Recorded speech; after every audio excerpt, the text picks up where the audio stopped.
네, 자, 여러분, 앞 시간에 이어서 채권자 대위권, 채권자 취소권 쪽을 보도록 하겠습니다. 387페이지 하단에 20번 문제. 다음 중 채권자 대위권의 객체가 될 수 없는 것은 했는데, 채권자 대위권은 여러분, 이렇게 할게요. 자, 예를 들어서, CAB로 해도 되겠고요. 병갑을로 하죠. 병이 갑에 대해서 채권자. 그 다음에 갑이 채무자. 그 다음에 자 을이 제3채무자 이렇게 표현할 수 있죠. 제3채무자. 그래서 채권자가 제3채무자를 상대로 해서 채권자 대위권을 행사합니다. 채권자 대위권 행사하여. 자, 지금 어떤 예로 가장 이제 근본적인 예, 쉽다라고 표현하기는 그렇지만 가장 바탕이 되는 예는 갑과 을이 매매계약을 체결했습니다. 자, 매매계약의 매도인이고 아니면 매수인 이렇게 하셔도 되고요. 그렇죠. 그래서 매도인이 매수인에 대해서 자, 매매계약 체결했으니까 뭐 행사할 수 있죠? 대금채권 행사할 수 있죠. 그 매매대금채권을 행사하지 않고 갑이 소극적인 태도로 일관하고 있다. 채권자 대위권은 채권자 취소권하고 달라서 채무자가 적극적인 행동을 하지 않고 소극적으로 자신의 채권이 있음에도 불구하고 행사하지 않고 불행사 상태로 있을 때, 그죠?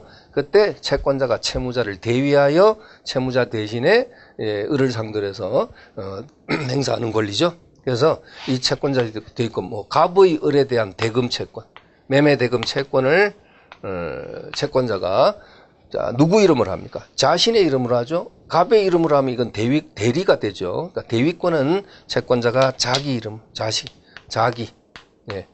자기 이름으로 누구를 대위하여? 채무자를 대위하여 제3채무자를 상대로 해서 행사합니다. 채권자 대위권, 대금채권. 대금 빨리 갑한테 지불하시오. 이렇게 되면 을은 갑에게 이제 대금을 치르게 되면 병이 뭐합니까? 역시 채권 행사를 할 수 있을 것입니다. 자기 채권을 행사할 수 있겠고, 아니면 이게 이제 매수인 매도로 바뀌면 매수인 매도에 대한 등기청권, 이런 등기청권 같은 것을 특정채권이라 그러거든요. 자, 갑의 을에 대한 매매대금 채권, 이건 대금채권이죠. 이건 돈 받을 수 있는 채권이죠. 금전채권. 그런데 갑이 매수인이고 을이 매도인 같으면 갑의 을에 대한 무슨 청권이죠? 등기청권. 이런 것을 특정채권이라 하죠. 등기청권. 이런 등기청권 같은 것을 또 대위권의 객체가 될 수 있다는 겁니다. 잠시 후에 나오는 채권자 취소권은 특정 채권, 등기청권 이런 것은 채권자 취소권의 객체가 될 수 없습니다. 없지만 채권자 대위권은 금전 채권이 아닌 특정 채권도 그 객체가 될 수 있다는 거죠. 특정 채권, 자꾸 말하지만 갑의 을에 대한 등기청권을 말하는 겁니다. 등기청권. 물론 이것은 이렇게 되면 이제 갑을이 매수인, 매도인 이렇게 바뀌어야 되겠죠. 매수인이고 매도인 이렇게 돼야 되겠죠. 자, 20번 문제 한번 보시죠. 공동상속재산의 상속재산 분할청권.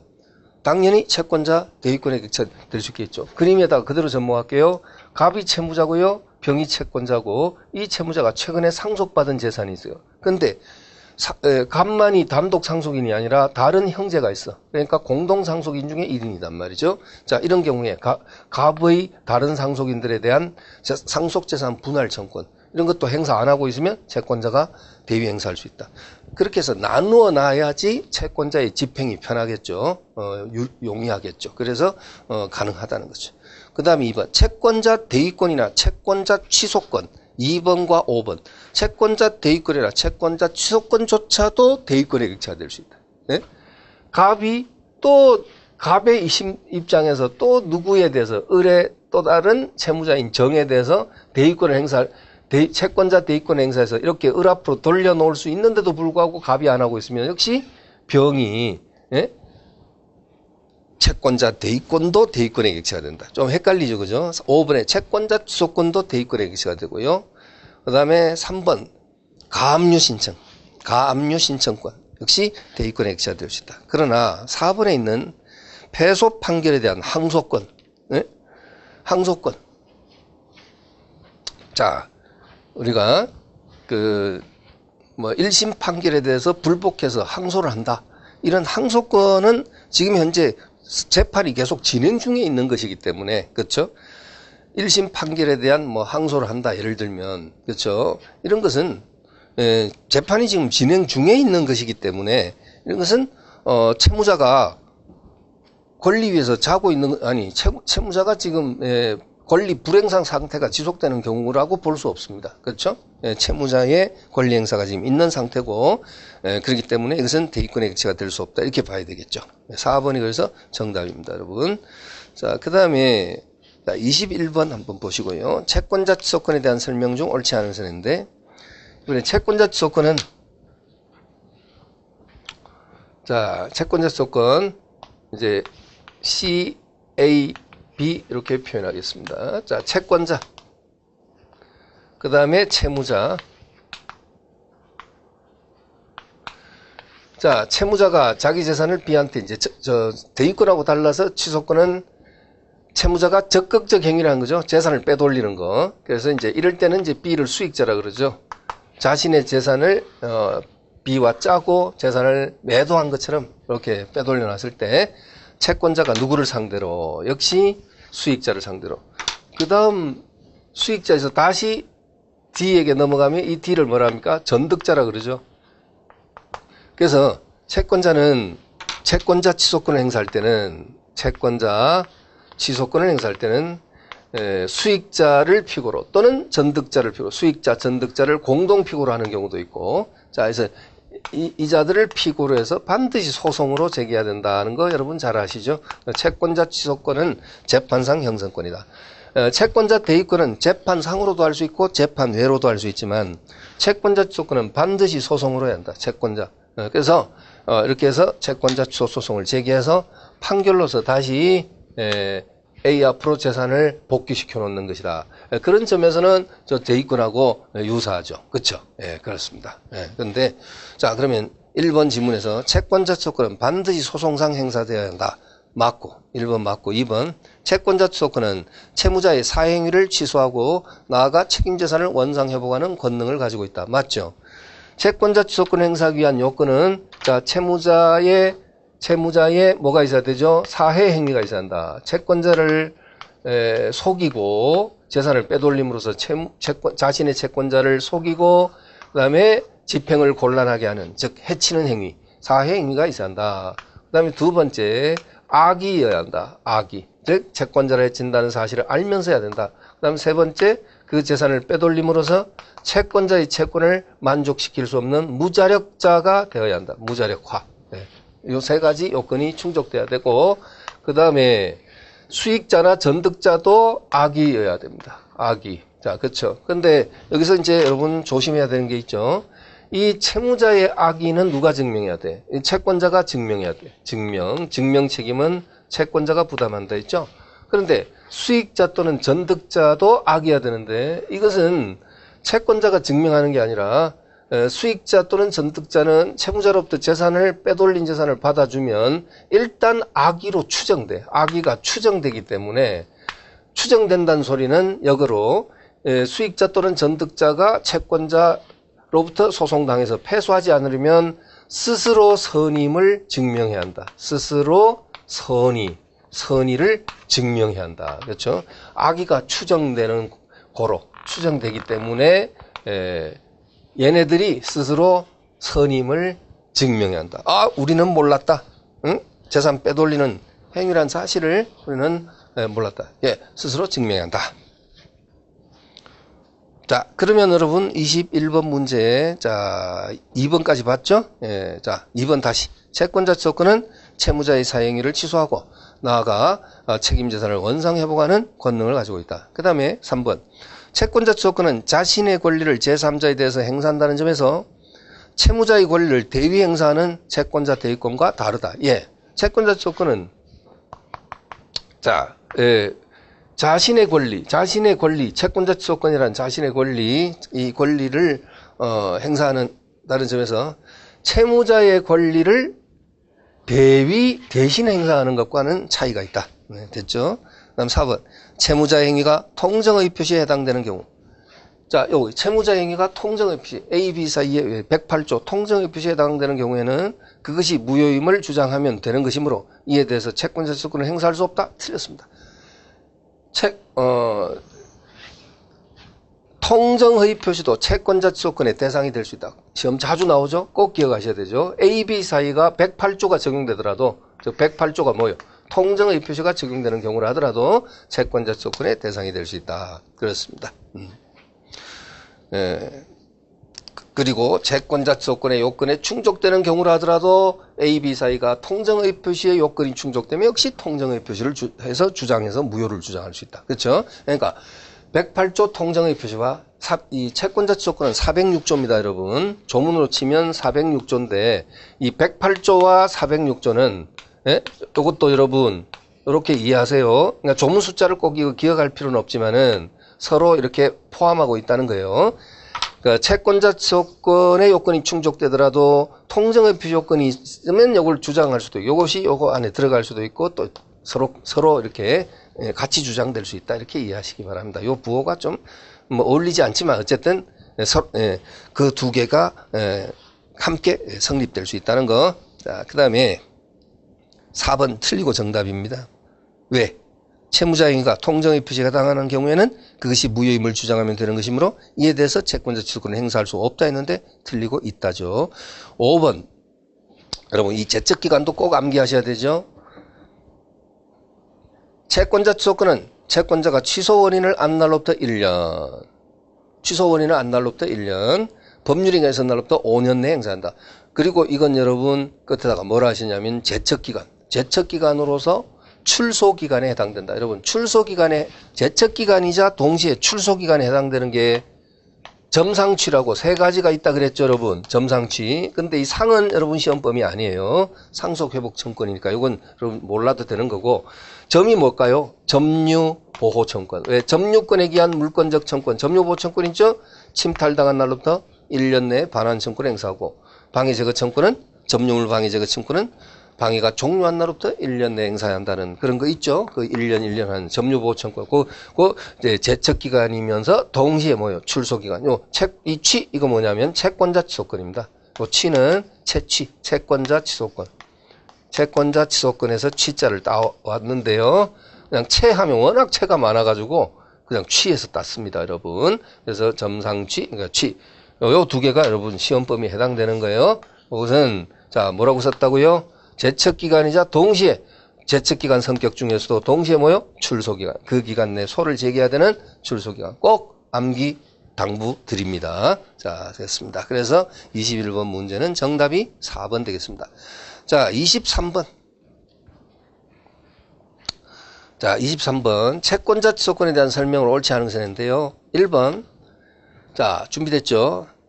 채무자의 법률인가 통정허위 표시인 경우에도 채권자 취소권의 대상이 될 수 있다. 방금 했죠. 108조 통정허위 표시인 경우에도 채권자 취소권의 대상이 될 수 있다 했고요. 2번 특정물에 대한 소유권 이전 등기 청구권 보전을 위해서는 채권자 취소권을 행사할 수 없다. 네, 이것은 채권자 취소권을 행사할 수 없다.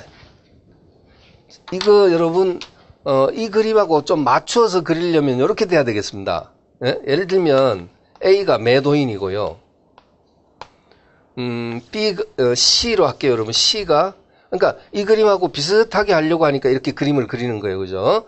원래 이중매매는 이렇게 했잖아요. 갑하고 을하고 매매 계약하고 갑이 돌아서 병하고 이중매매 계약하고 이렇게 했잖아요, 그죠? 이렇게 그림을 그렸는데, 지금 채권자 취소권의 그림의 뭐랄까요, 형태는 이 그림이 가장 좋은 그러니까 모습이거든, 형태가. 이렇게 채권자, 채무자, 그 다음에 수익자 이런 식으로 가야지,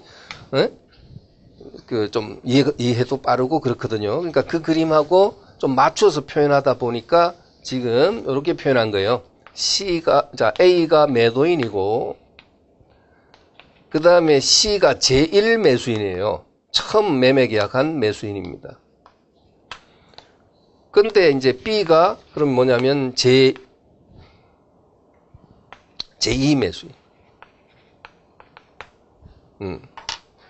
자, 이렇게, 한번 만들어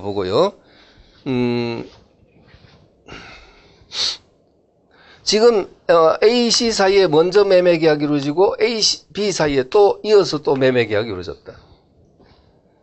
예. 자, 이 C의 A에 대한 등기청권.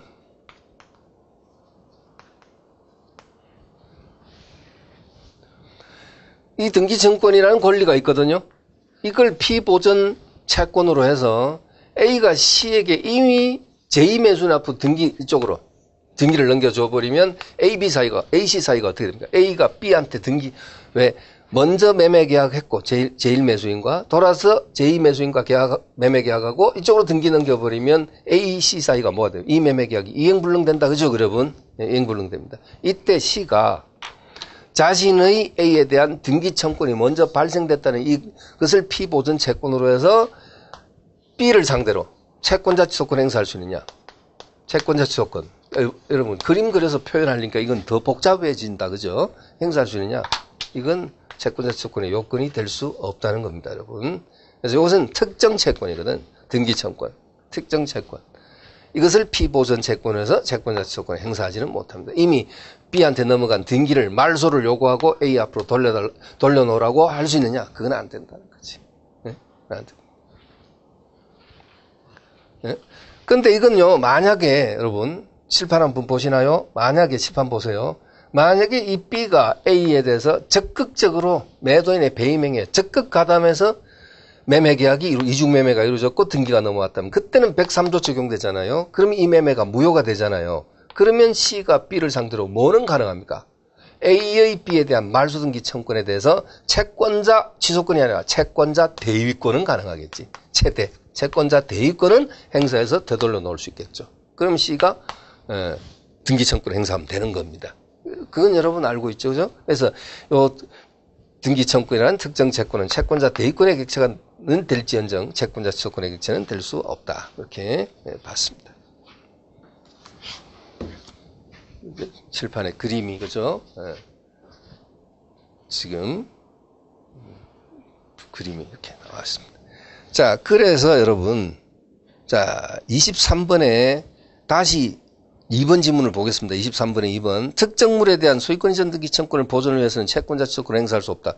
그렇습니다. 채권자 대위권은 가능하다. 이렇게 써두시면 좋을 것 같아요. 채권자 대위권 가능. 취소권은 안 돼. 그 다음에 3번. 사용이 취소료나 원상 회복으로 부동산을 반환하는 경우 그 사용이익이나 임료 상당액까지 반환해야 한다. 그까지는 반환할 필요는 없답니다. 만약에 A가 재산을 B한테 빼돌려 놨을 때 이렇게 재산 자체에 말소를 해서 A 앞으로만 돌려주면 되지. 그 재산, 그 부동산을 넘겨봐서 B가 취했던 사용이익 이런 것들까지 반환 의무는 없다고 하는 것이 판례의 태도입니다. 그럼 그까지는 반환 의무가 없다. 그 다음에 자 4번 채권자 취소 소송의 상대방은 수익자나 전득자이다. 예, 좋습니다. 5번 채권자 취소권 행사는 모든 채권자 이익을 위해서 효력이 있다. 이렇게 해서 채권자가 고생스럽게 소송 제기해서 되돌려 놓으면 그 채권자 취소권을 행사한 채권자 취소 소송을 제기했던 이 채권자만을 위한 재산이 되느냐? 그게 아니라 그랬어요.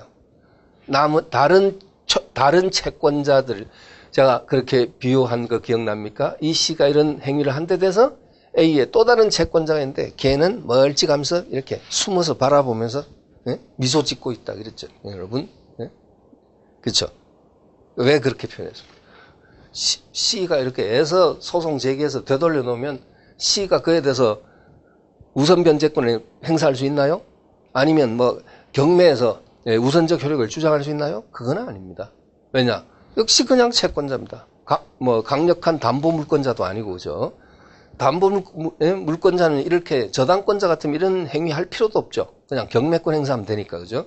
그래서 어쨌든 채권끼리는 채권자 평등의 원칙이 적용된다. 그죠? 예, 그렇게 적용되니까 당연히 돌아온 재산은 A의 총 채권자의 이익을 위한 재산으로 남는다는 거예요.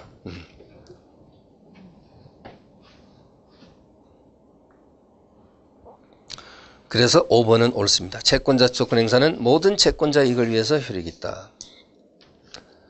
자, 그 다음에 다음 페이지 한번 넘겨보시죠. 24번도 한번 풀어보죠. 채권자 취소권이 좀 유력해 보입니다. 올해는 또 채권자 취소권 출제에 좀 유력해 보이니까 취소권에 좀 집중을 좀 해주시죠. 1번 상속재산의 분할 협의는 채권자 취소권의 대상이 될 수 없다가 아니고 아까 나왔었죠? 이게 어디 나왔었습니까? 아까 여러분 20번 문제에 1번 지문이었죠. 20번 문제. 공동상속재산의 분할 청권. 그죠? 상속재산 분할 협의도 채권자 취소권의 대상이 될 수 있다. 그렇게 해서 분할을 해놔야 결국 집행 용이하겠죠. 그렇죠? 네. 될 수 없다가 아니고 있다. 그 다음에 2번. 아까 그 20번 문제는 채권자 대유권에 이제 대유권에서 나온 문제지만 결국 여기서는 뭡니까? 채무자가 채권자를 해하기 위해서 여기가 채권자 취소권이죠. 채무자가 채권자를 해하려고 자신의 상속재산을 분할을 협의를 하는데 쉽게 말하면 당당하게 예를 들면 상속인이 두 사람이다. 그럼 당당하게 반반씩 상속받을 수 있음에도 불구하고 이 A가 10분의 1만 가지고 다른 자신의 형제를 구를 주고 협의를 상속재산 분할 협의를 그렇게 한다. 그것은 분명히 짜고 자신의 채권자의 채권 집행을 불가능하게 만들려고 한 거 아니냐. 그죠? 그럴 수 있다는 거죠. 그러니까 이 사행위가 성립될 가능성이 있다는 거죠. 공동상속인 중에 1인이 상속재산 분할 협의를 하면서 자신의 상속분을 극히 작은 것으로 이렇게 하는 거, 이런 것도 당연히 될 수 있습니다. 그래서 1번에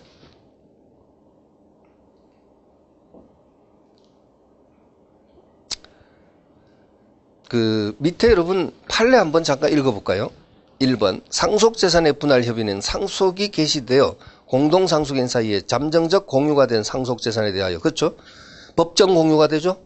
피상속인 사망하면 상속인이 여러 사람이 있을 때는 법률의 규정에 따라 당연한 공유가 되니까 법정 공유되죠. 그 재산에 대하여 그 전부 또는 일부를 각 상속인의 단독 소유로 하거나 새로운 공유관계로 이행시킴으로써 상속재산의 기속을 확정시키는 것으로서 그 성질상 재산권을 목적으로 하는 법률행위이므로 사행위 취소권 행사의 대상이 될 수 있다. 그러니까 과도하게 이제 분할을 해주고 자신은 적게 받으면 이것도 채권자 취소권의 대상이 될 수 있다. 그래서 1번이 틀리고 정답이고요. 2번은 여러분 제척기간으로서의 출소기간 나옵니다. 사행위 취소소송은 채권자가 취소 원인을 안 날로부터 1년, 법률행위 쓴 날로부터 5년 내에 해야 한다. 맞고요. 3번 채무자의 법률행위가 사행위에 해당되는지는 조심해야 돼. 처분행위 당시를 기준으로 판단. A가 B에 대한 처분행위를 기준으로 판단. 밑줄 딱 쳐두시고 처분행위 당시 기준. 취소의 대상이 되는 것은 채권행위냐 물권행위냐 하는 것을 불문한다. 그 다음 4번 무자력인 채무자가 특정 채권자에게 부동산을 담보로 제공한 때 그 담보물이 채무자 소유의 유일한 부동산이 아닌 경우에도 사행위로 인정될 수 있다. 그럼 뭐라고 됐습니까? 무자력인 채무자라 했어요. 무자력인 채무자. 그리고 여기 무자력이라는 것은 여러분 오해하면 안 된다 했죠. A가 재산을 빼돌림으로 부동산을 빼돌렸는데 B와 짜고 빼돌렸는데 남아있는 예금 채권, 예금 통장에 예금이 1억이 남아있다. 예를 들면 근데 채권자의 채권이 1억 1천만 원이다. 남아있는 A의 총재산이 1억이고 채권자 채권이 1억 1천만 원이다. 그래도 무자력자가 된다. 그리고 채무자의 예금 채권이 1억인데 채권자의 채권은 6천만 원이다. 그럼 무자력자 아니죠. 그런데 또 다른 채권자 D가 있는데 얘가 5천만 원의 채권을 갖고 있다. 그럼 C 채권하고 또 다른 채권자 제가 E라고 할게요. 여기 D가 여기 있으니까 E는 5천만 원, 6천, 5천 합치면 1억 천이고 채무자의 남은 재산은 총재산은 예금 채권 1억이 있고 역시 무자력자가 된다는 겁니다. 그러니까 무자력이라는 개념을 아예 재산이 한 푼도 없게 됐다. 그렇게 생각하시면 안 됩니다. 그 사행위 결과 재산 빼돌린 결과 남아있는 재산이 자신의 총 채권자의 채권을 만족시킬 수 없는 상태에 이르는 경우를 무자력자란다. 자, 그러면 다시 문제로 돌아오십니다. 그래서 24번의 4번 지문에서 무자력인 채무자가 특정 채권자에게 부동산을 담보로 제공한 때 그 담보물이 채무자 소유의 유일한 부동산이 아닌 경우에도 사행위로 인정될 수 있습니다. 근본적으로 무자력이라는 소리가 뭡니까? 채권자 채권을 만족시킬 수 없는 사람이란 얘기죠. 다음 5번 저당권이 설정되어 있는 부동산이 제3자에게 양도됐을 때 저당권의 피담보 채권액이 부동산 가액을 초과할 때는 이때도 그 부동산 양도는 사행위에 해당한다고 할 수 없다.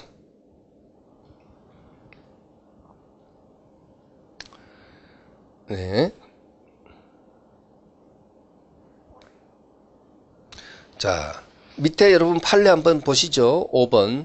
채무자가 양도한 목적물에 담보권이 설정되어 있는 경우라면 그 목적물 중에서 일반 채권자들의 공동담보에 공여지는 책임재산은 피담보 채권액을 공제한 나머지 부분만. 나머지 부분. 왜냐하면 저당권자가 우선권을 갖고 있으니까. 그래서 피담보 채권액이 목적물 가액을 초과하고 있는 때 당해 목적물 양도는 사형에 해당한다고 할 수 없다. 왜 그럴까요?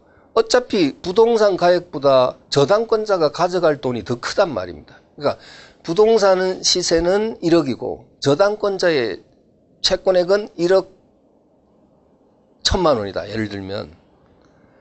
그러면 원래 채권자, 일반 채권자들은 저당권자의 피담보 채권보다는 선순위 후순위, 당연히 후순위죠. 물권과 채권이 충돌하면 물권이 채권에 우선하니까, 그죠? 저당권자의 피담보 채권이 선순위 아닙니까? 그럼 그것을 뺀 나머지, 그러니까 얘기가 조금 복잡해지는데요, 여러분. 이쪽에 잠깐 한번 보시죠. 예를 들면 지금 A가 채무자라 하자고요. 이 문제 좀 어렵네, 그죠? 자, 그 다음에 자, B가 이제 수익자, 이렇게. 이 채무자 A에 대해서, 자, 예를 들면 D가 저당권자라 하자. 저당권자. 채무자 A의 지금 부동산, 이제 이거 토지라 하겠습니다. 토지에서 이제 저당을 잡고 있는데, 어떻게 하다 보니까 저당권자의 피담보 채권액은 1억 1.1로 하겠습니다. 1.1억이고, 즉 1억 1천만 원이고, 이 토지의 가격은 1억이고,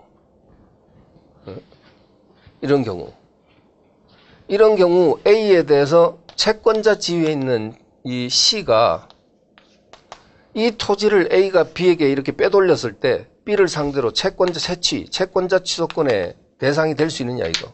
이거 안 된다. 그러니까 사행위가 아니다, 아예. 이 세 가지 요건이 충족돼야 되는데 사행위, 악의, 무자력자, 이건 사행위가 아니다. 사행위. 채권자 취소권 대상이 아닌 이유가 뭐냐? 이유는 사회 행위가 성립되지 않기 때문이다. 그럼 그 말이 무슨 뜻이냐? 왜 그러냐? 이 채권자는 채무자 재산 토지에 대해서 이게 만약에 1억이고 저당권자가 피담보 채권액이 6천만 원이라고 가정하면 6천을 뺀 어차피 이 토지 1억에서 6천 뺀 4천만 원 부분에 대해서 채권의 효력이 미치잖아요. 왜냐하면 피담보 채권과 일반 채권 중에서는 피담보 채권이 당연히 선순위니까 저당권의 피담보 채권이 우위니까 6천을 뺀 4천에 대해서만 채권의 효력이 미치거든. 응? 그랬을 때는 빼돌리면 채권자 취소권의 대상이 될 수 있을지 될 수 있겠지만 어차피 처음부터 피담보 채권액이 오히려 이 토지 가격보다 오히려 크다면은 재산 빼돌리고 말고도 없어요. 채권자 입장에서는 여러분 빼돌리나 안 빼돌리나 결과는 변동이 없습니다. 이 토지에 채권자가 미치는 효력 자체가 없다는 거죠. 그래서 좀 어렵네요, 그죠? 그래서 그 가액 판례가 그렇게 그래서 이런 경우에는 사형에 해당한다고 할 수 없다. 그래서 1번이 답이 되겠고요. 자, 25번 문제. 자, 25번 문제. 채권자 취소권에 대해서 옳은 것은 했습니다. 자, 1번. 정지조건부 채권도 특별한 사정이 없는 한 보전 채권이 될 수 있다라고 해야 됩니다. 정지조건부 또는 시기부 권리 이런 것도 비보전 채권이 될 수 있다. 그러니까 지금 C가 A에 대해서 행사할 수 있는 채권이라는 것은 반드시 현재 발생된 채권일 것만을 요하지는 않습니다. 정지조건부 권리, 시기부 권리도 앞으로 발생될 수 있는 기대권이죠. 그런 것이 이 C의 A에 대한 채권이라 했을 때 이 채권은 반드시 현재 발생된 권리일 것을 요하지는 않고요. 이 기대권도 가능하다. 정지조건부 권리, 시기부 권리. 자, 여러분 교재, 핵심 교재의 107페이지 하단에 정지조건부 권리도 원칙적으로 피보존 채권이 될 수 있다. 그 다음에 문제로 돌아와서 2번 특정물에 대한 소유권 이전 등기 청구는 특별한 사정에 의한 피보존 채권이 될 수 있다가 아니고 없다. 아까 여기 있죠. 등기 청구권. 이런 것들은 채권자 대위권의 객체가 될지언정 취소권의 객체는 될 수 없다. 그러니까 될 수 있다 했으니까 틀렸고 3번 상속을 포기하는 행위는 재산권에 관한 법률행위이므로 특별한 사정에 의한 채권자 취소권의 대상이 된다 했는데 상속 포기 행위에 대해서는 채권자 취소권 행사할 수 없다고 합니다. 여러분 상속 포기하는 행위는 순수한 가족법상의 행위로 봐서 재산행위로 보지 못하기 때문에 대상이 될 수 없다고 합니다. 상속재산 분할 협의는 가능하다 했죠. 아까 채권자 취소권 대상이 되는데 상속 포기하는 행위는 해당되지 않는다고 합니다. 그런 것이 여러분 다소 혼돈의 여지가 있죠. 그죠? 예, 혼돈의 여지가 있습니다. 여러분 핵심 교재 107페이지 중간쯤에 보면 중간에서 밑으로 약간 내려가면 3항에 채무자의 법률행위는 재산권을 목적으로 하는 것이 한다 해서 기억해 보면 상속의 승인이나 포기 나왔어요. 상속 승인 내지 포기. 자, 이런 것들은 중략하고 끝부분에 채권자 취소권의 대상이 아니다. 그러나 상속재산 분할 협의는 대상이 될 수 있다. 예, 혼돈됩니다, 여러분. 상속재산 포기는 채권자 취소권 대상이 아니지만 상속재산 분할 협의는 대상이 될 수 있다. 자, 혼돈될 수 있습니다. 자, 그 다음에 4번. 채권 양도가 사행위에 해당되지 않는다면 채권 양도의 통지, 이건 일종의 대항 요건이죠. 채권 양도의 통지 또는 채무자에 대한 통지 또는 승낙은 이건 대항 요건이라서 더더욱 채권자 취소권의 대상이 될 수 없다는 겁니다. 참 여러분 25번 문제 좀 까다롭죠. 여러분 시험에서 거의 뭐 이런 정도면 좀 상당히 좀 까다로운 것으로 해당이 됩니다. 자, 5번 채권자 취소권은 채권자가 채무자를 피고로 하여 자신의 이름으로 재판상 행사한다. 누구를 피고로 한다고요? 채권자 취소권은 채무자가 피고가 되는 게 아니라 수익자 또는 전득자가 피고가 된다 그랬어요. 수익자 또는 전득자가 피고가 된다 그랬습니다. 네. 자, 이러시고. 자, 그 다음에 26번 연대채무 나옵니다. 연대채무. 자, 여러분 예상 좀 해주시고요. 연대채무, 보증채무. 뭐 총론에서 두 문제 정도를 한번 예상을 했지만, 그렇죠? 그러니까 뭐 어디서 낼지는 좀 애매하죠. 그렇습니다. 오늘 이 총론 쪽으로 넘어와서 여러분이 보신 것이 특정물 채권, 그다음 특히 금전 채권 조심하시고 금전 채권. 아까 절대적 무과실 책임 적용되는 거 있죠. 그다음 이제 채권자 대위권과 취소권. 특히 그쪽에서는 채권자 특정물 채권과 금전 채권에서는 금전 채권 쪽을 특히. 그다음에 채권자 대위권과 취소권에서는 취소권, 채권자 취소권을 또 특히 좀 더 무게를 두고.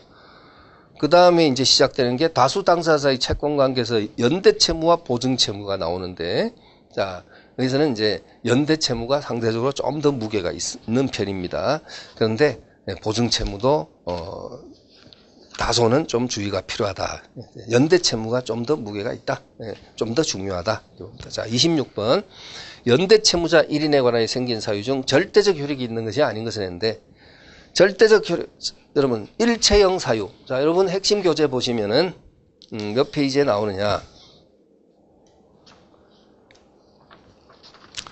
자, 109페이지 하단에, 중간에, 일체형 절대적 효력이 있는 사유하면 변대공 상경이체 그랬죠. 변대공 상경이체.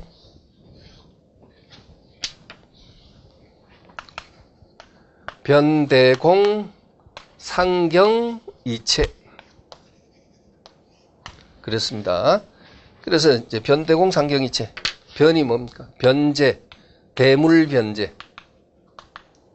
공탁, 채권 소멸 사유는 여기에 다 해당되죠. 상계, 경계, 이행의 청구. 요 이는 이행의 청구. 이 채는 사실상 채권자 지체. 이걸 말하는 것이다.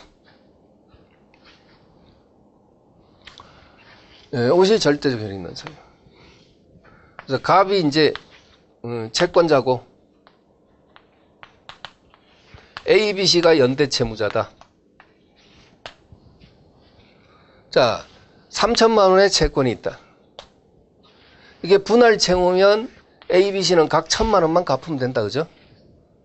그런데 연대 채무인 경우에는 갑과 A 관계, 갑과 B 또는 갑과 C 관계를 떼어놓고 보면 3천을 갚아야 한다. 그래서 A가 만약에 갑한테 3천을 변제했다. 자, 변제 나왔습니다. 변제 나왔어요. 자, 변제. 일체형 효력이 있다. BC에 대해서도 그 효력이 미칩니다. BC도 갚아버린 것이 되는 것이고 A는 BC를 상대로 해서 구상권 행사할 수 있다. 얼마씩? 1,000만 원씩. 그죠? 구상권 행사할 수 있다. 이것이 일체형, 절대적 효력이 있는 사유가 되겠죠. 그죠? 자, 갑에 대하여 A가 반대 채권 3천만 원 상당의 반대 채권이 있다. 종전에 물품 공급하고 받을 수 있는 물품 대금 채권이 3천만 원이 반대 채권이다. 그걸 가지고 A가 직접 상계 쳤다. 당연히 다른 연대 채무자에게도 효력이 미친다. 그렇죠, 여러분? 예, 효력이 미친다. 그러니까 구상권 행사하면 되고, 구상권 행사하려고 했더니 C가 무자력자가 됐다. 그러면 A는 B에 대해서만, 자, C에 대해서 구상할 수 있는 1,000만 원은 A의 B의 부담부분 비율. 처음부터 부담부분 비율은 1대 1대1로 같았다면 A는 B에 대해서 1,500만 원을 구상할 수 있다. 이렇게 나오겠죠, 그죠? 예, A는 B에 대해서 1,500을 구상할 수 있다. C가 무자력자가 됐을 때를 얘기하는 것이죠. 무자력자가 됐을 때. 자, 여러분 26번에 답을 찾아주시죠. 절대적 효력이 있는 것이 아닌 것은 있는데 변제, 대물변제, 공탁, 변, 대, 공, 상, 경, 3, 4번이 상경. 그 다음에 이채, 이행의 청구는 안 보이고 채권자 지체. 그죠? 자, 그래서 2번까지 맞고요. 5번이 정답이죠. 소멸시효 완성이익의 포기는 이것은 상대적 효력밖에 없죠. 채권자가 여러분, 채권자가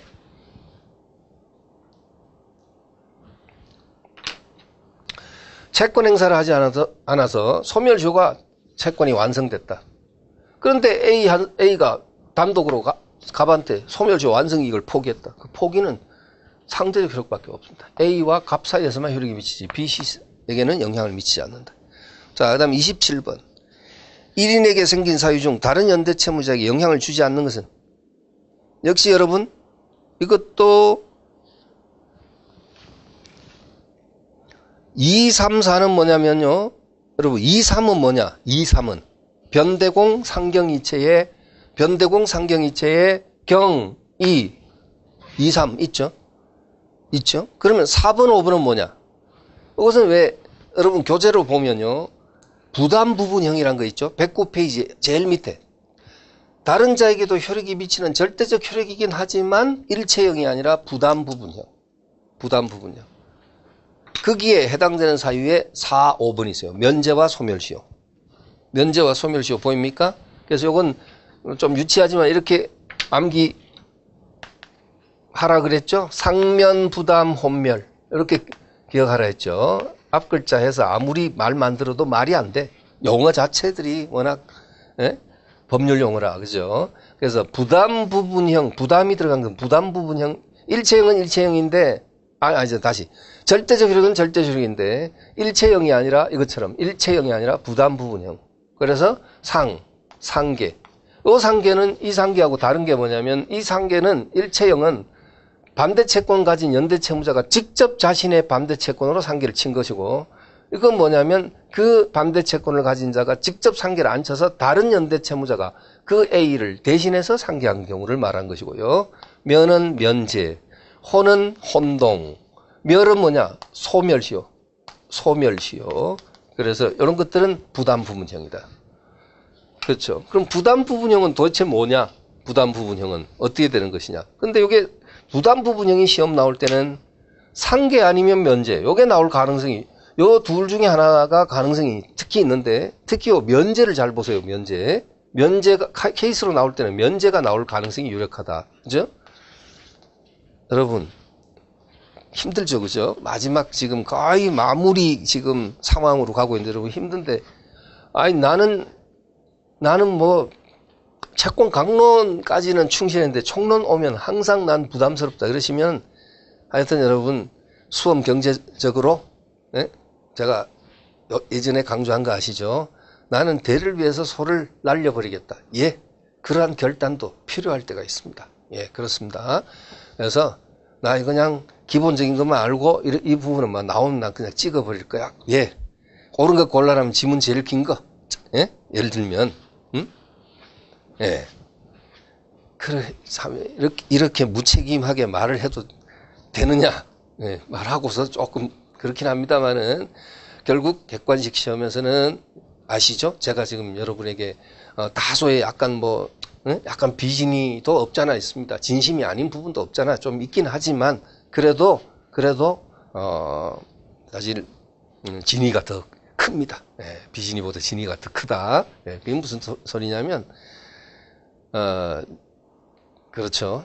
일일이 난 이런 거 기억하고 나왔을 때 문제 하나 해결하기 위해서 오히려 시간을 더 많이 소비시키겠다 싶으시면은 과감하게 버리는 것도 그렇게 나쁘지 않다는 얘기입니다. 예? 예? 다 버린 것도 아니잖아요. 그죠? 총칙 물권법 여러분이 충실히 해온 부분들 충분히 있기 때문에 그렇다는 얘기죠. 자, 여기 한번 보세요. 그래도 이제 설명은 저는 설명은 이제 해야 되는 것이고. 자, 보세요. 면제가 만약에 나오면 이게 일체형이 아니라 부담부분형 절대적인 사유에서 출제 뜨면, 만약에 사례로 뜨면 면제가 가능성이 있다 그랬죠? 그래서 이걸 이렇게 예를 들었었어요.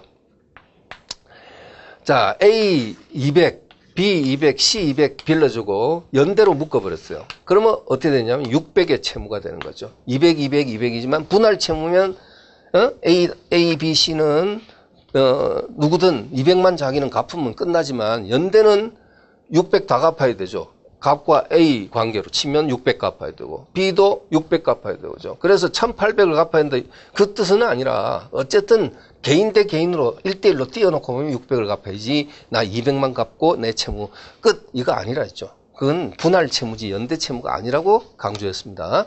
근데 여러분 만약에 값이 A를 상대로 해서 채무 면제를 해주세요.